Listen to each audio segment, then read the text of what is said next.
உங்களோட லைஃப்பில் இது வரைக்கும் எவ்வளோ வகையான பிரெட் அல்வா, பிரெட் ஜாமு அந்த மாதிரி நிறையா சாப்பிட்ருப்பீங்க.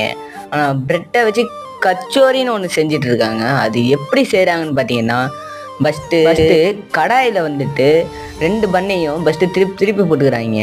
அதுக்கப்புறம் பார்த்தீங்கன்னா அதில் மயனோஸ் வச்சு வெங்காயம், தக்காளி, மிளகாய் சட்னி, அதுக்கு மேலே ஒரு உருளைக்கிழங்கு வெவிச்சு வச்சு அதை திரும்பியும் மூடிக்கிறாங்க. அப்படியே நம்மளோட சேனலை சப்ஸ்கிரைப் பண்ணிவிட்டு, லைக் பண்ணிட்டு, வீடியோவை ஷேர் பண்ணிவிட்டு அப்படியே பார்த்துக்கிட்டே இருங்க, ஸ்கிப் பண்ணாதீங்க.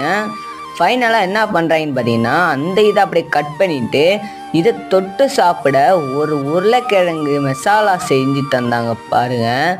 அதில் உருளைக்கிழங்கு, பட்டாணி போன்ற நிறைய மசாலாவை சேர்த்து திரும்பியும் போட்டு தராங்க. ஆனால் வேறு லெவல் டேஸ்ட்டுங்க. இந்த மாதிரி நீங்கள் பார்த்தீங்கன்னா சாப்பிடாமல் இருக்காதீங்க. அந்த உருளைக்கிழங்கு இருக்குல்ல, அதை திரும்பியும் உடைச்சி அந்த மசாலாவில் மிக்ஸ் பண்ணி சாப்பிட்டா வேறு லெவல் டேஸ்ட்.